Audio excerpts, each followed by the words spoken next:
దేవుడు ఒక్కడే అని నమ్ముచున్నారు, మంచిది అట్లు నమ్మి దయ్యములను వణుకుచున్నవి అంటాడు దైవజనుడు. దయ్యాలు వణికిపోయినాయి, లోబడ్డాయి ఆయన మాటకు.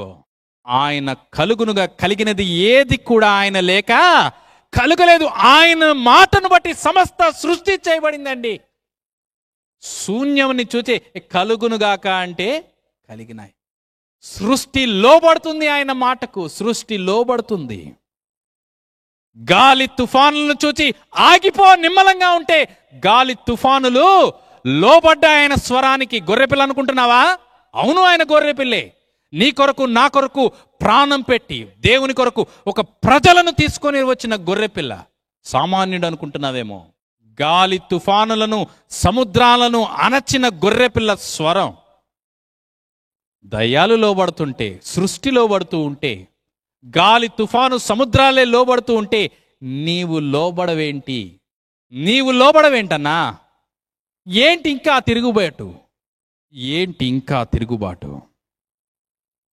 ఒక విషయం గుర్తుంచుకో, ఆ గొర్రెపిల్ల ఒక ముద్ర విప్పుతూ ఉంటాడు.